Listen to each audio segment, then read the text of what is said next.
Hello les amis, bienvenue dans cette nouvelle vidéo. On est ici au château de Pierrefonds pour, je sais pas c'est la combienième vidéo, bref on s'en fout, c'est pas grave. Donc aujourd'hui on va visiter les endroits interdits au public, des endroits un petit peu cachés ici avec Séverine. Elle va nous rejoindre dans quelques instants et j'ai hâte de vous faire découvrir ce château qui est mon château préféré en France.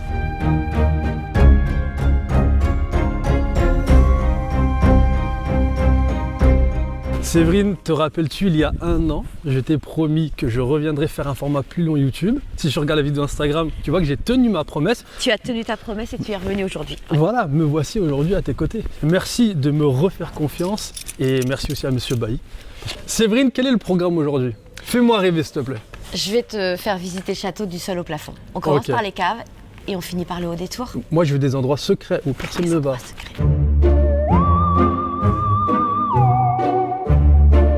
Donc là, on commence par quoi, Séverine? Là, on va descendre au deuxième sous-sol des caves. Une partie qui est exceptionnellement de temps en temps ouverte au public pour des activités ou des visites c'est là où il y a les tombeaux, spécifiques. Là. Alors non, les tombeaux, les gisants et les orans se trouvent au premier étage, au premier sous-sol des caves et eux sont ouverts au public. Ok. Nous, on va descendre à droite. Ah oui, la partie que tu connais déjà, puisque dans Merlin, c'était là où se trouvait le dragon.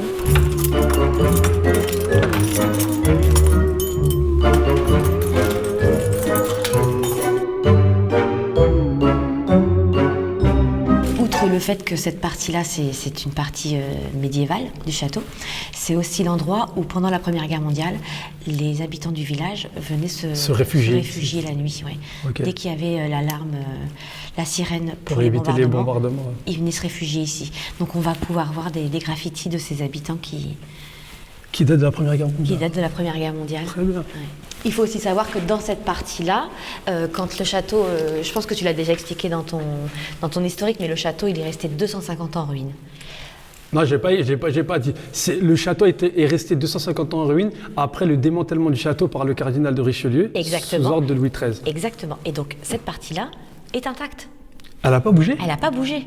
Donc, les amoureux de l'époque, comme moi, ou les jeunes, venaient se promener dans les ruines du château. Et d'ailleurs, on a fini par les appeler les ruines romantiques. Ah. Donc, on a énormément de graffitis que tu peux repérer parce qu'ils sont très souvent faits au fusain. Donc ça date de quand ça? 1819. Où ça? Ah oui, regarde. Donc là, 1819. Voilà. 100 ans avant ma naissance, 1887. En fait, ce qui m'impressionne, c'est de se dire que tu sais, les gens qui ont écrit ça, ils sont tous morts. C'est incroyable. C'est-à-dire que des gens avant nous étaient là, ils ont fait ça et ils sont plus là. Nous, on est là aujourd'hui, demain, on sera plus là. Tu vois ce que je veux dire? Oui. Ils ont laissé leurs traces. C'est un rappel à la mort, ça. Ouais. Donc là, je t'emmène dans un endroit où les habitants de Pierrefonds ont laissé leurs traces. Ils ont fait aussi leur propre graffiti. On ne sait pas combien d'heures ils restaient ici. Voilà, tu vois. Là, ils sont de meilleure qualité, les graffitis. Ouais. Tu me demandais pourquoi ils arrivaient à taguer aussi haut. Ouais.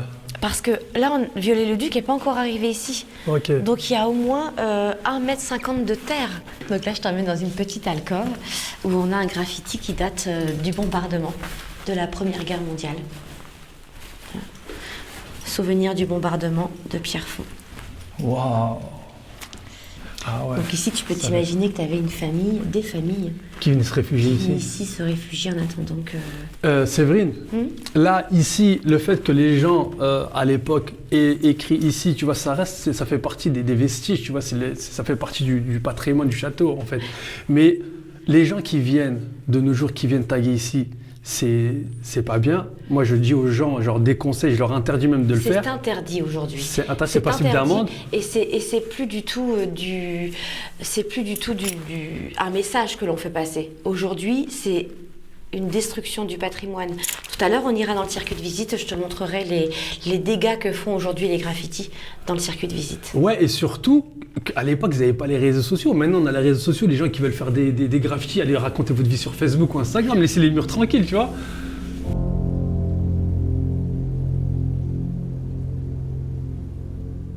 Ici, on est dans le premier étage de la cave. Ouais, le premier niveau de cave, ouais. Pourquoi, ou le premier niveau de cave, pardon. Pourquoi ça s'appelle le bal des gisants? Louis-Philippe, le roi de France, décide de se créer une collection de tous les gisants et les orans qui se trouvent dans les basiliques, dans les églises. Voilà. Donc lui, il se fait un double original de tous ces gisants et ces orans qui existent. Elles vont être installées dans la galerie de pierre à Versailles et pendant la Deuxième Guerre mondiale, un obus va tomber sur la toiture et il va falloir protéger toutes ces œuvres et l'armée va décider de l'installer à Pierrefonds. Donc depuis 1951... Ils n'ont pas bougé. Voilà, on a essayé d'en faire un peu une scénographie et donc c'est pour ça que tu entends ces voix. Ouais. Ce sont des poèmes mortuaires de Charles V. Ça fait flipper. Qui t'a fait si hardi de prendre la noble princesse. Écoute. Qui était mon confort, ma vie. Et tu sais, moi je croyais quoi? Je pensais qu'il y avait vraiment le corps des rois et des reines. Non, ce sont que des moulages en plomb. Ils sont à la basilique de Saint-Denis. Il y en a à la basilique de Saint-Denis, il y en a dans les abbayes, il y en a dans les cathédrales, il y en a dans les abbatiales, il y en a partout, partout en France. Ce personnage, c'est le duc de Guise. Et tu sais comment il est mort? Non. Il s'est fait assassiner, ils lui ont fait un guet-apens. Ils ont fait un guet-apens au château de Blois. Je vais essayer de te montrer. Alors tu vois, donc les gisants, ce sont les gens qui sont allongés. Les orans, ce sont les personnages qui sont en train de prier. Et les gisants, souvent, ont un animal à leurs pieds. Alors les hommes ont souvent un lion, tu vois, par signe de force. Ouais. À ton avis, qu'est-ce qu'elles ont les femmes, souvent à leurs pieds? Un petit chat. Un chien. Un chien. Par signe de fidélité.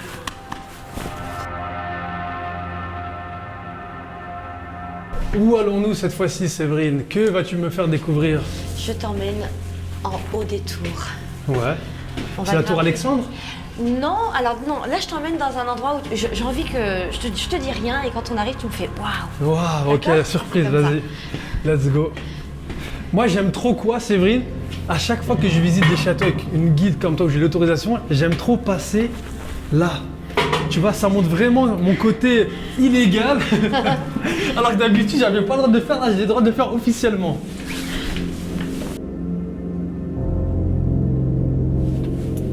Ah ouais. Alors? C'est magnifique, franchement, ouais. Là, ouais. Oh là, c'est incroyable. Tu es à l'endroit même où Uther Pendragon fait son discours. Exactement. Oui. Et il y avait la cour. Et là, tout ça, c'est l'aile des Preuses. Là, on est sur l'aile des Preuses. Qui a été rénovée récemment. Qui vient d'être restaurée, d'ailleurs, elle est encore...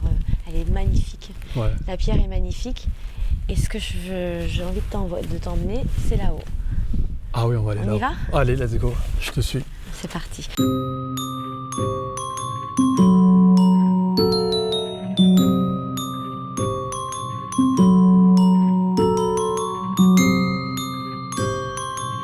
On a combien de mètres de hauteur à peu près? Je sais pas, on doit être à une bonne quarantaine de mètres. Une bonne quarantaine de mètres. Mais ouais, je suis voilà, mais j'ai le vertige moi, Séverine. Attends, Tu veux que je fasse la première? J'ai la tête qui tourne. Tu veux que je fasse la première? Ouais.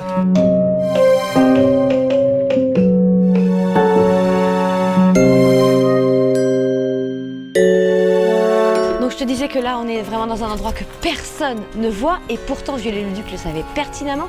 Il a quand même pris le temps de faire des détails un petit peu partout. Tout est en détail, regarde là ici on a un... Ben, je le voyais avec le drone déjà, oui, tu sais, quand je passe en gros plan. Tu as cette chance de pouvoir voir les hauteurs, les toitures avec le drone, mais le public en bas il ne voit voit pas. rien. Donc là on est dans les appartements de l'empereur, on est dans le salon de réception et avant que je te fasse découvrir les latrines de Napoléon III, je voudrais te montrer quelque chose. Que ça fasse un lien avec les caves qu'on a vues tout à l'heure. Tu te rappelles des graffitis qu'on a vus? Ouais. Aujourd'hui, on a d'autres graffitis qui datent du 21e siècle et ça pour nous c'est vraiment un réel poison. Contrairement aux souvenirs de la Première Guerre mondiale ou des souvenirs que l'on a dans les deuxièmes sous-sols des caves avec les graffitis du Second Empire, ça pour nous c'est vraiment un poison.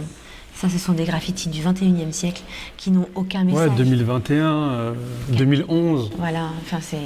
Il y a écrit... Et c'est sur les peintures, c'est sur les décors peints. Donc, ouais, c'est dommage. Ça, c'est pour du nous, gâchis, c'est vraiment ouais. un réel poison. Ouais. Donc s'il vous plaît, arrêtez de taguer ou d'écrire sur les murs des châteaux. C'est horrible, c'est un cauchemar. Et ça dénote avec le château et surtout avec les vrais graffitis qui datent de y a longtemps, quoi.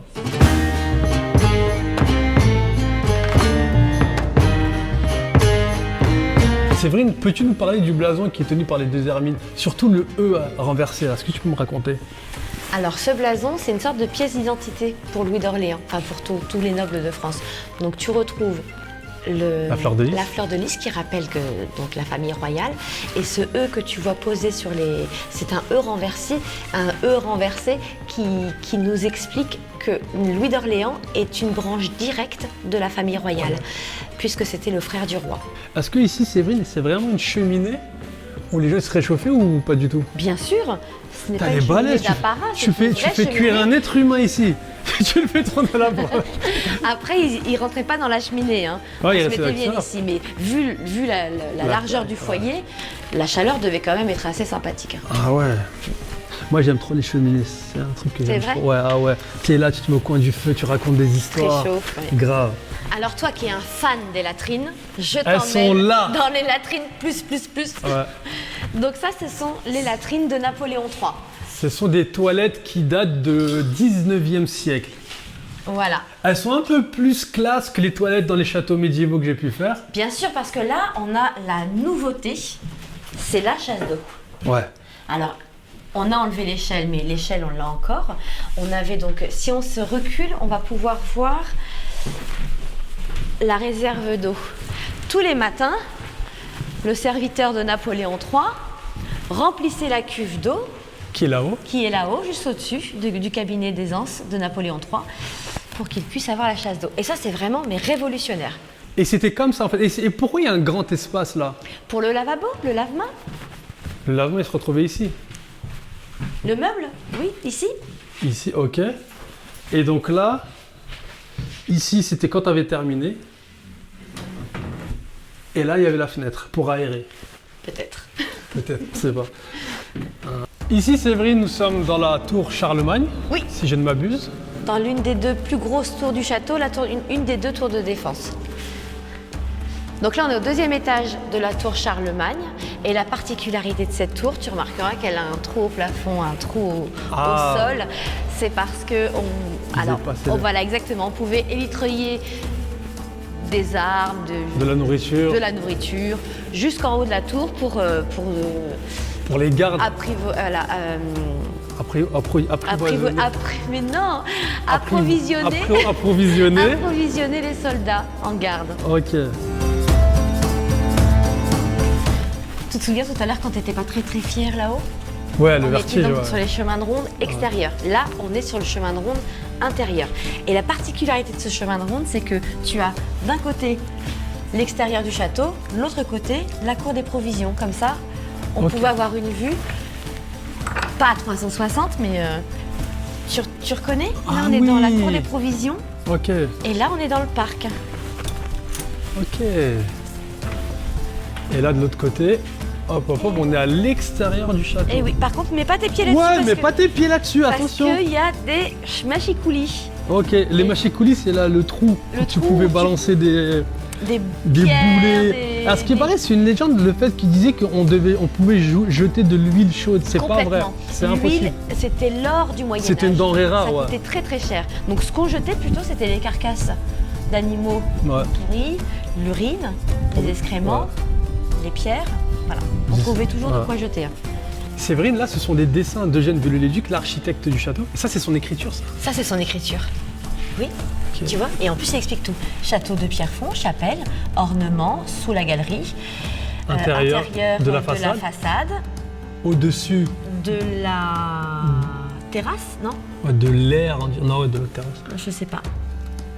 L'important, c'est que lui se comprenait. Voilà, signé Viollet-le-Duc, 1870. Waouh! Et ça, c'est des pièces qui sont pas montrées au public? Non, là, on est dans une partie qui est fermée au public. On est dans une salle d'une ancienne exposition. Donc, tu vois, c'est encore en place, donc tu tombes dessus par hasard. Ce que je voulais dire, c'est que Viollet-le-Duc n'était pas qu'architecte, il était aussi aquarelliste, dessinateur, peintre, écrivain, poète. Il avait énormément de casquettes à son arc. Et ça, ce sont ses aquarelles. C'est le Léonard de Vinci du 19e siècle. Exactement, c'est le Léonard. D'ailleurs, tu vois, c'est beau ce que j'ai dit. Mais bien sûr, et il nous a construit au château de Pierrefonds un escalier double révolution. Comme à Chambord. Ok. Donc ça, ce sont ces dessins qu'il validait, enfin qu'il dessinait pour que les peintres reprennent exactement son dessin dans les décors peints du château. La chambre de l'empereur. Est-ce que tu sais ce que c'est que cet élément qui se trouve derrière l'emplacement du lit? Puis je ne sais pas si tu as vu ici, au sol, on avait déjà... Eugène Viollet-le-Duc avait déjà prédestiné l'endroit où allait se trouver le lit de l'empereur. Le lit, ouais. Alors ça, je vais te dire un truc, je vais te dire ce que c'est. Et ben j'en sais pas du tout rien de ce que c'est ça. Ouais. Ça s'appelle un déshabilloir. Ok, ça c'est un déshabilloir. C'est comme un dressing. Voilà, l'empereur rentrait par ici, habillé, et il ressortait à droite en pyjama. Ok, enfin, tour de magie, tac tac. Mais caché. Est-ce que c'était codifié comme Louis XIV Non, pas du tout. Ça n'a rien à voir. Codifié, oui, bien sûr, mais pas non plus il y avait Louis pas XIV toute la avait, cour et tout. Non.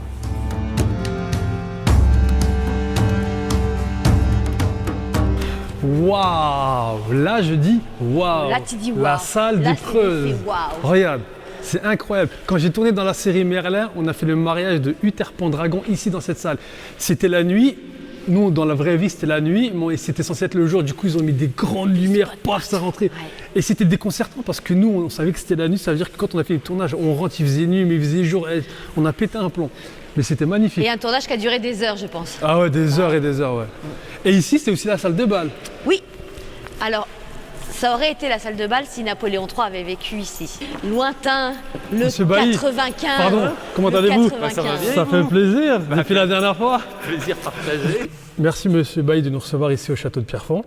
Et je voulais un petit peu échanger avec vous concernant l'amour que vous pouvez porter à ce château et que moi aussi je porte. Et je voulais que vous me parliez un petit peu du château de Pierrefonds. On pourrait se dire que c'est un château du passé, que c'est un vieux château presque oublié, dont les traces de l'histoire sont lointaines et peut-être très, très lointaines de nous. Alors qu'en réalité, moi ce que j'aime au château de Pierrefonds, c'est que c'est un château d'aujourd'hui. C'est un château d'aujourd'hui parce qu'ici, on voit pétiller l'œil des enfants, des tout petits. On avait cette semaine des maternelles. Ils arrivent, ils ont des grands yeux, ils regardent le château. Et c'est pas le château d'hier qu'ils regardent, eux. C'est le château d'aujourd'hui, c'est le château qui les impressionne. Et cette pépite que l'on voit scintiller dans le regard des enfants, eh bien, on la voit également scintiller dans le regard des parents, dans le regard des grands-parents. Même les adultes, en venant ici, ils ont toujours ce petit regard d'enfant. Même moi, la première fois que je l'ai vu, c'était waouh, conte de fées, dragon, chevalier, c'est tout ce qui me passait par la tête. C'est Heroic Fantasy, c'est aussi les images que l'on a des films qui ont été tournés. Vous avez tourné ici au château de Pierrefonds, vous savez ce que ça signifie, c'est la magie du cinéma. Donc là, nous, on est arrivé par là. Ouais, c'est ça. T'es rentré par le pont-levis, t'es rentré dans la cour, on a fait le premier étage du donjon. Ah, tu te rappelles, on a fait aussi les caves. Alors les caves, c'est ce que je t'expliquais. Ici, le deuxième sous-sol des caves, c'est là au rez-de-chaussée. Entre la tour Arthur et la tour Alexandre. Non, mais vraiment, ça fait tout le premier étage. Ouais. Enfin, ça fait toute cette partie de l'aile des invités, des Preuses. Au premier étage, ce que tu vois ici, les soupirails, c'est là où se trouvent les gisants. Ok. Et les petites fenêtres que tu vois juste en dessous du chemin de ronde, c'est celle-ci. Là, on est à ce niveau-là, alors qu'on est censé être au rez-de-chaussée. Au rez-de-chaussée, ok, voilà. ouais. Okay. C'est une perspective différente. Et moi, avec mon drone, j'ai fait ça. Ah, génial. En long, en large et en travers. Ça, ce sont les boulets que Viollet-le-Duc a retrouvés dans les fouilles archéologiques. Donc ça, ce sont des boulets qui datent du Moyen-Âge. Des vrais boulets Des vrais boulets de canon. Enfin, qui lançaient avec des catapultes, voilà. Des scorpions, des... Et ça, ce sont les petits boulets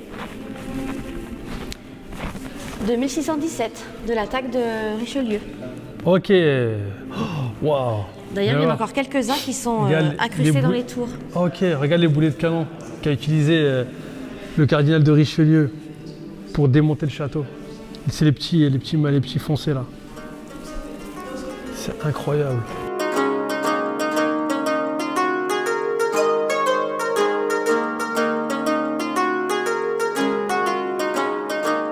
Merci à toute votre équipe, merci de nous avoir ouvert les portes du château, ça nous fait vraiment plaisir et je pense que même les gens qui vont suivre la vidéo seront ravis et contents. Et j'espère vraiment et je conseille aux gens, le plus grand nombre, de venir en famille, en amoureux avec vos enfants. Venez vraiment visiter le château de Pierrefonds parce qu'il est vraiment, vraiment magnifique et il est à peine à 1 heure de Paris. Franchement, ça vaut vraiment, vraiment le coup.